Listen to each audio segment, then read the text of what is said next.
Nama saya Roni. Saya penjual tahu campur keliling yang setiap malam dorong gerobak dari kampung ke kampung di sekitar Lamongan. Sudah hampir 10 tahun saya menjalani pekerjaan ini. Saya hafal betul jalanan, tikungan, gang-gang kecil, bahkan rumah-rumah pelanggan tetap. Tapi malam itu semuanya berubah dan saya bersumpah saya takkan pernah mengulanginya lagi. Sekitar pukul 21.30 waktu Indonesia Barat, saya baru selesai jualan di Dusun Sendang. Biasanya saya pulang lewat jalan utama yang melintasi Balerejo dan tembus ke rumah di tepi Pasar Lawas. Tapi malam itu warga bilang ada pengalihan arus. Jalan utama ditutup karena ada pohon tumbang. Lewat Keranjati aja Pak Roni, dekat kok, motem banyak waktu, kata seorang anak muda sambil bantu dorong gerobak saya. Saya tahu Karangjati, semua orang tahu.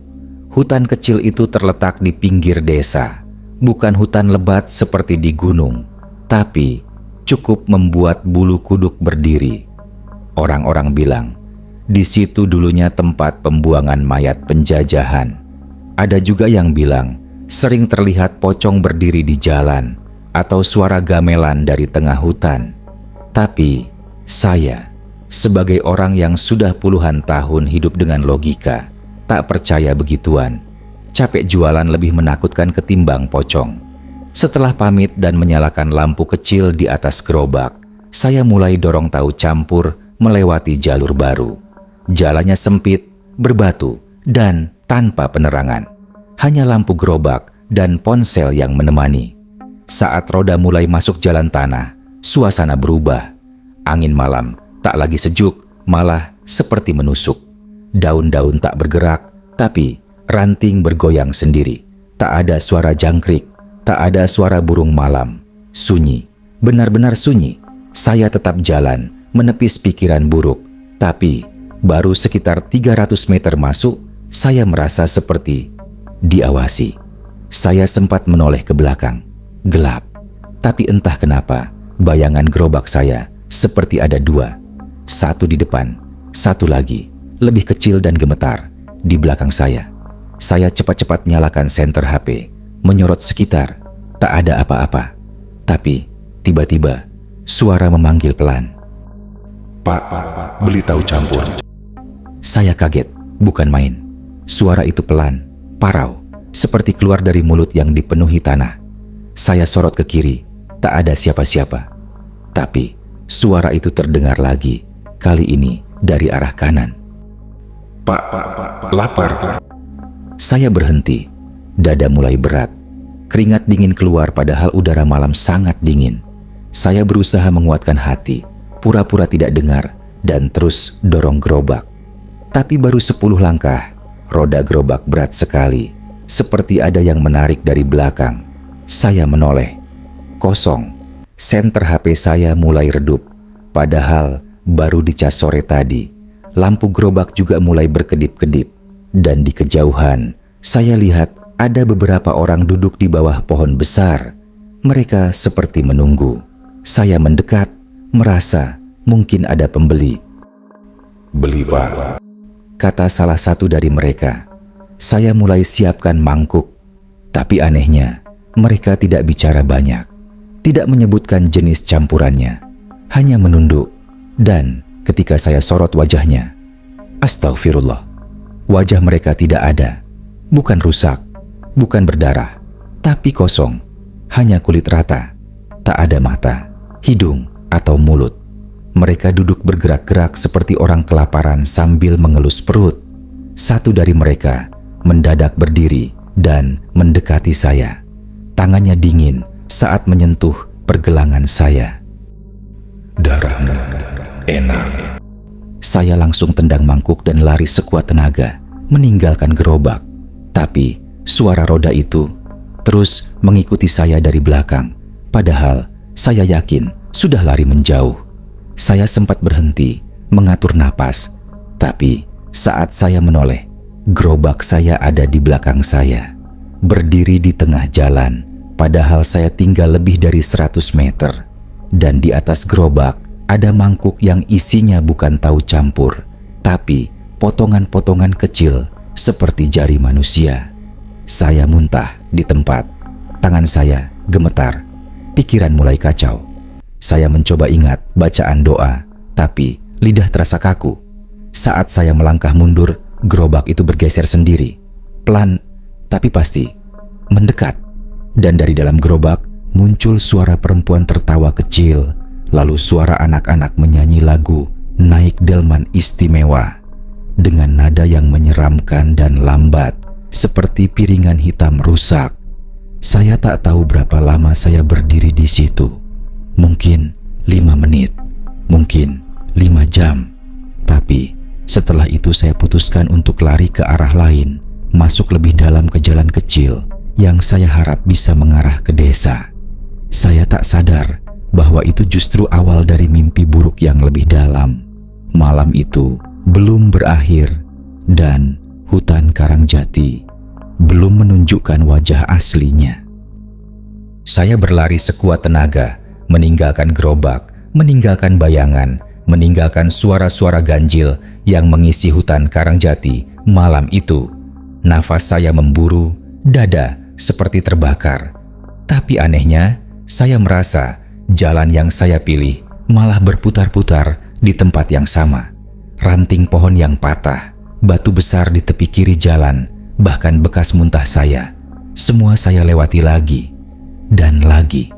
Saya mulai panik. Apa? Saya berjalan dalam lingkaran. Tiba-tiba, di kejauhan, saya melihat cahaya redup seperti lampu minyak. Saya pikir itu rumah warga.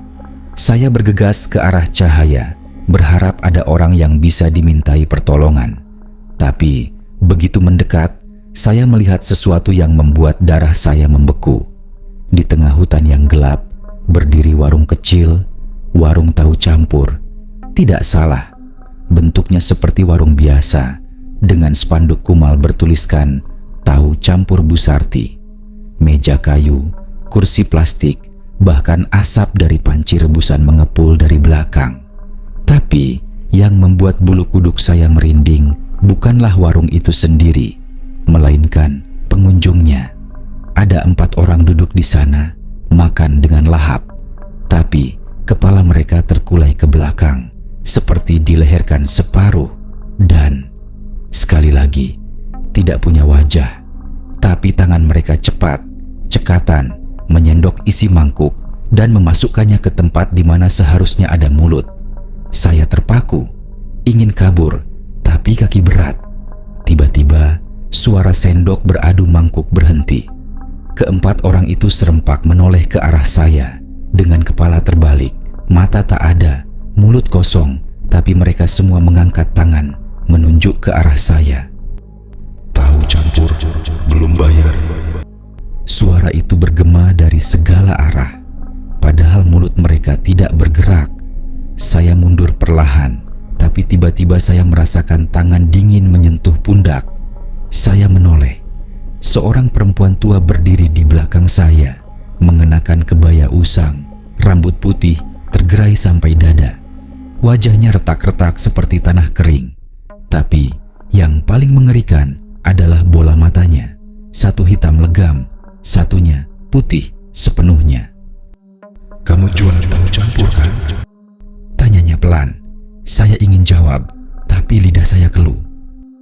Sekarang gantian kamu yang kami makan, katanya lirih sambil tersenyum. Giginya penuh belatung. Saya teriak sekencangnya dan kembali lari. Tapi kali ini, suara langkah kaki mengikuti. Bukan 1, bukan 2, tapi puluhan. Seperti kerumunan mengejar saya dari belakang. Di antara kegelapan, saya lihat bayangan anak kecil merangkak cepat di tanah. Ada juga sosok tinggi besar, tanpa kepala yang bergerak lambat, tapi pasti. Setiap kali saya menoleh, sosok-sosok itu makin dekat. Saya mulai membaca apapun yang saya ingat, istighfar, ayat kursi, tapi suara saya seperti Bahkan ketika saya berteriak, tak terdengar gema, tak ada pantulan suara. Hutan ini seperti memakan suara saya sendiri. Lalu tiba-tiba saya terjatuh. Kaki saya tersangkut akar besar di tengah jalan. Saat saya coba berdiri, sosok perempuan tua tadi sudah berdiri tepat di depan saya. Wajahnya menunduk, rambut menutupi muka, dan tangan keriputnya mengangkat sesuatu. Mangkuk tahu campur.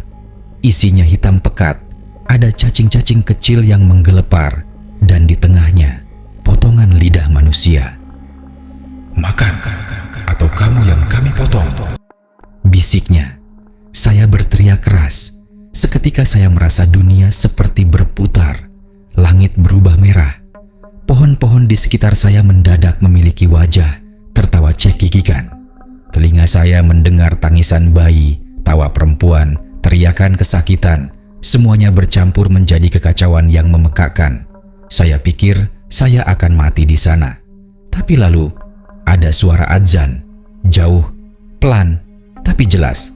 Semua bayangan itu berhenti. Sosok perempuan itu mulai mundur. Bayangan tanpa wajah perlahan menghilang satu persatu. Suara langkah memudar. Saya tak tahu dari mana asal suara adzan itu.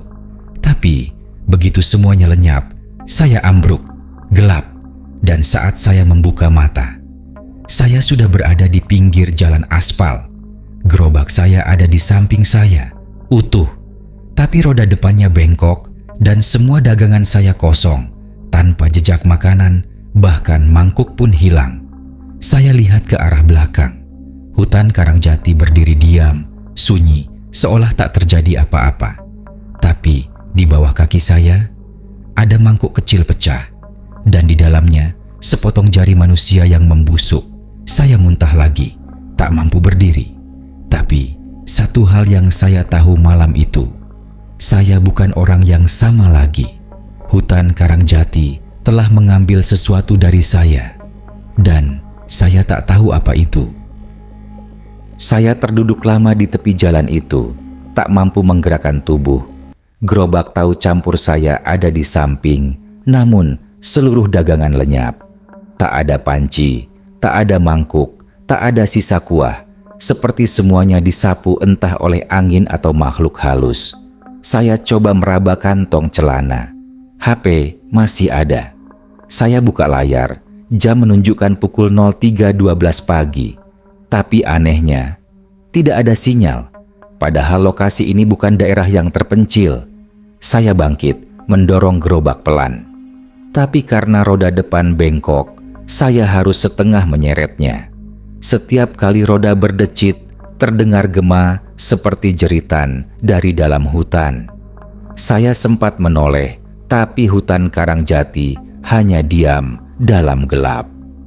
Saya menyusuri aspal sepi itu, berharap ada rumah warga atau warung penjaga malam. Tapi setiap saya berjalan 100 meter, jalan itu seperti memanjang lagi. Tak ada ujung, tak ada belokan, bahkan tak ada tiang listrik. Seakan saya berjalan di jalan buatan mereka. Tiba-tiba saya melihat sesuatu di kejauhan. Ada seseorang berdiri di tengah jalan. Sosoknya tinggi, tubuhnya diselimuti kain putih kusam seperti kafan, tapi tak menutupi seluruh tubuh. Lehernya tampak jelas, membiru dan menggantung seperti bekas lilitan tali. Saya berhenti. Jantung saya berdetak tak karuan. Orang itu diam, tak bergerak. Saya mundur pelan. Tapi mendadak suara keras terdengar dari belakang, seperti seseorang meloncat ke atas gerobak. Saya menoleh spontan, kosong, tapi beban gerobak jadi berat. Saya tahu, saya tak sendiri lagi. Kembali, saya menatap ke depan. Sosok berjubah putih itu kini lebih dekat. Saya tidak melihat dia berjalan, tapi tiap saya mengedipkan mata, dia mendekat satu langkah. Sampai akhirnya, dia hanya berjarak 3 meter. Wajahnya bukan wajah manusia. Lubang hidungnya tak ada, matanya hitam kosong, dan mulutnya terbelah sampai ke telinga. Dari dalam mulutnya mengalir cairan hitam pekat seperti aspal panas. Tiba-tiba Dia berbicara. Suaranya dalam, seperti diucapkan dari sumur tua. Kau sudah menjual makanan untuk kami. Jangan pergi sebelum jam 4. Saya ingin lari, tapi saat saya mencoba memutar arah, jalan di belakang sudah berubah. Tak ada jalan aspal, hanya rerumputan gelap dan pohon-pohon kecil yang belum pernah saya lihat sebelumnya. Saya bingung. Ini jalan yang sama, tapi sekarang berubah. Saya coba masuk ke jalan samping kecil, berharap itu jalan tikus keluar dari hutan. Tapi di ujung jalan itu, saya lihat warung tahu campur lagi.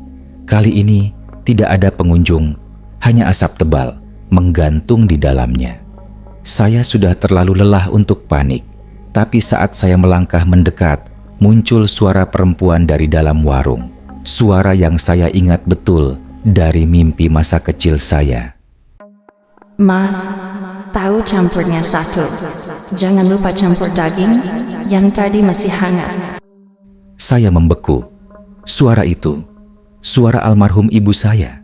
Ibu saya meninggal 7 tahun lalu karena kecelakaan. Tapi suara itu benar-benar milik beliau. Saya melangkah mundur, merasakan dunia seperti retak. Pikiran saya kabur. Saya mulai merasa ini bukan lagi tentang makhluk gaib, tapi tentang saya sendiri. Seolah-olah ada sesuatu yang memanggil saya kembali ke masa lalu. Atau mungkin saya memang sudah mati. Saya menjatuhkan diri ke tanah, menangis, tak tahu harus berdoa apa lagi. Tapi tiba-tiba angin bertiup kencang, daun-daun beterbangan, dan dari kejauhan terdengar suara motor. Saya teriak sekencang-kencangnya. Senter motor menyorot ke arah saya.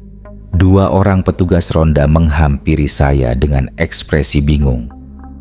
Mau ngapain di tengah hutan jam segini, Mas? Saya tak bisa jawab. Saya hanya menunjuk ke belakang. Tapi warung itu hilang. Jalan kecil itu menghilang. Saya kembali menoleh ke depan. Jalan raya normal. Ada tiang listrik. Ada papan petunjuk arah ke desa. Seolah semuanya kembali ke tempat asal. Tapi saya tahu, saya tak bermimpi. Saat petugas membantu saya mendorong gerobak, salah satu dari mereka menunjuk ke sesuatu di bawah panci kosong di gerobak saya. Ada 1 mangkuk kecil pecah, dan di dalamnya sisa potongan lidah manusia. Lagi, saya pingsan seketika. Saya terbangun di pos ronda. Petugas yang menolong saya semalam sudah tak ada, digantikan 2 orang tua yang sedang menyeduh kopi. Mereka bilang saya ditemukan tergeletak di tengah jalan jam 4 pagi dengan gerobak tahu campur kosong dan luka memar di pundak seperti bekas dijambak. Saya coba menjelaskan semua kejadian semalam, tapi mereka hanya saling pandang dan menyuruh saya istirahat. Salah satu dari mereka, Pak Darmin, hanya berkata lirih, Kalau sampai bisa masuk ke jalur tengah hutan Karangjati malam hari, berarti sampeyan memang dipanggil. Saya tercekat. Saya memeriksa gerobak. Semua perlengkapan dagang saya masih ada, tapi dalam kondisi rusak. Panci penyok, mangkuk-mangkuk pecah, sendok bengkok, dan kain lap bau anyir. Tapi yang paling membuat darah saya membeku adalah masih ada bekas sisa kuah tahu campur di dasar panci yang warnanya kehitaman dan kental seperti darah beku. Saya tak sanggup lagi tinggal di situ. Setelah menguatkan diri, saya dorong gerobak keluar dari pos ronda, menyusuri jalanan desa pagi itu. Tapi tiap roda berdecit, saya merasa ada suara yang ikut, seperti erangan dari dalam gerobak. Saya berhenti. Suara itu pelan, tapi jelas berasal dari bawah gerobak. Saya menunduk perlahan. Tak ada apa-apa. Tapi saat saya menyentuh dasar gerobak dari samping, terasa sesuatu bergerak, seperti daging basah yang menggeliat. Saya mundur, panik. Tiba-tiba, gerobak saya terguncang hebat dari dalam. Panci bergetar, sendok mental. Lalu muncul tangan. Ya, tangan manusia kehitaman, dan dipenuhi tanah seperti baru keluar dari kubur.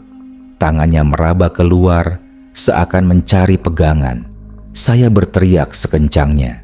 Tapi pagi itu jalan desa kosong. Tak ada satupun warga yang lewat. Tangan itu terus keluar, disusul kepala. Kepala perempuan berambut panjang, matanya tertutup kain kafan yang sobek di tengah. Mulutnya robek ke arah pipi, dan dia mengerang dengan suara yang menusuk tulang. Kau jual daganganmu di jalanku. Kau jual makanan dari tanahku. Saya berlari meninggalkan gerobak begitu saja. Keringat dingin bercucuran. Tapi suara dari dalam gerobak masih terdengar meskipun saya sudah belasan meter menjauh. Mas, 1 tahu campurnya pakai dagingku. Saya hampir gila. Saya berlari ke rumah Ustaz di pinggiran desa. Saya ceritakan semua, menangis sambil terisak. Ustaz Rofik yang memang sering menangani kasus-kasus gangguan di daerah situ hanya mengangguk pelan. Kamu bukan yang pertama, Katanya sambil menyiapkan air doa. Saya terdiam. Dulu, tahun 2004, ada penjual sate yang lewat jalan yang sama. Hilang 2 hari. Ketemu dengan kondisi wajahnya hancur, lidah hilang, dan panci dagangannya berisi daging manusia. Katanya, Dia dikasih tempat jualan oleh penghuni Karangjati, tapi dengan syarat hanya mereka yang boleh makan. saya bergidik. Cerita itu terlalu cocok dengan apa yang saya alami. Ustaz menyuruh saya kembali ke lokasi gerobak tadi sore, ditemani beberapa warga dan dirinya. Saat kami ke sana, gerobak saya masih ada, tapi isinya kini benar-benar kosong. Tak ada tangan, tak ada kepala, hanya mangkuk-mangkuk pecah dan sisa kuah yang kering seperti darah lama. Tapi yang membuat semua orang terpaku adalah tulisan merah di aspal dekat gerobak, seperti coretan jari. Terima kasih tahu campurnya. Dan di samping tulisan itu, ada satu potong jari manusia, masih segar. Seolah itu kembalian dari pembeli semalam. Saya muntah sejadi-jadinya. Malam itu, saya bersumpah tak akan pernah lagi jualan ke daerah itu. Bahkan, saya pertimbangkan untuk berhenti jualan sama sekali. Tapi, malam belum selesai. Karena saat saya tidur di rumah Ustaz pukul 2 pagi, saya mendengar roda gerobak berderit-derit di depan rumah. Dan seseorang mengetuk pintu perlahan sambil berbisik lirih. Mas, tahu campurnya 1 lagi. Malam di rumah Ustaz Rofik seharusnya membawa rasa aman. Tapi tepat pukul 2:05, suara roda gerobak yang sudah sangat saya kenal itu terdengar lagi. Berdecit pelan, bergerak perlahan di depan rumah. Lalu, suara ketukan, pelan tapi pasti.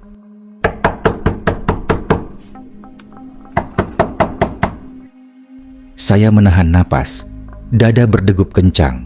Ustaz Rofik terbangun, segera bangkit dan menyuruh saya tetap di kamar. Tapi saya tak tahan. Saya intip dari celah jendela. Dan benar, gerobak tahu campur saya yang sudah rusak tadi siang kini berdiri sempurna, bersih, baru, seperti belum pernah dipakai. Tapi bukan itu yang membuat kaki saya lemas. Di depan gerobak berdiri 4 sosok wanita berbaju putih. Rambut mereka panjang menjuntai sampai tanah, sebagian menutupi wajah. Mereka berdiri kaku, seperti tak bernyawa. Salah satu dari mereka mengangkat kepala, matanya hitam legam. Tak ada bola mata. Ia membuka mulutnya dan suara lirih itu kembali terdengar. Mas, tahu campurnya. 1 yang banyak dagingnya. Saya mundur, hampir pingsan. Tapi Ustaz Rofik segera membacakan ayat kursi keras-keras dari ruang tengah. Suasana seketika bergetar, lampu rumah berkedip, udara berubah dingin.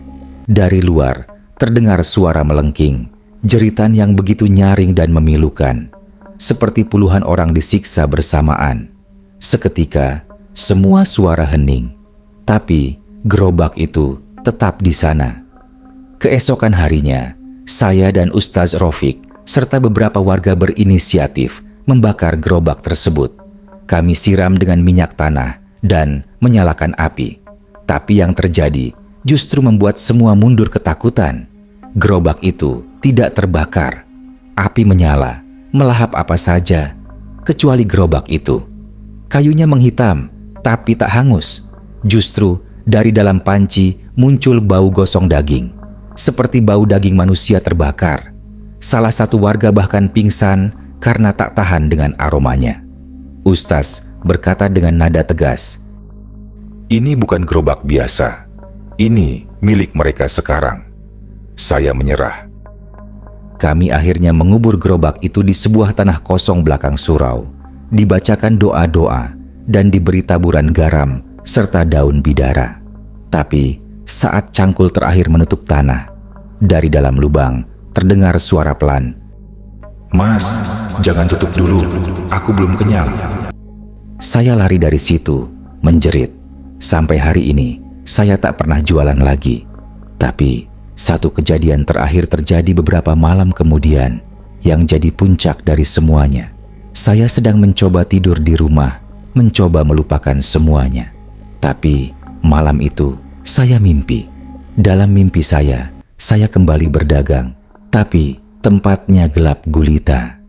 Gerobak saya ada, lengkap dengan tahu campur dan mangkuk. Lalu satu persatu pembeli datang. Wajahnya rusak, busuk, berlumuran tanah dan darah. Tapi mereka tetap mengantri, membawa uang lusuh dan meminta tahu campur dengan suara berat. 1. Pakai dagingku. Saya terbangun sambil berteriak. Baju saya basah, tangan gemetaran. Tapi yang membuat saya hampir gila, di meja ruang tamu saya ada satu mangkuk tahu campur, masih hangat. Dan di dalamnya ada potongan kecil jari manusia. Setelah malam mimpi mengerikan itu, saya memutuskan untuk meninggalkan rumah. Saya tak sanggup hidup seperti ini.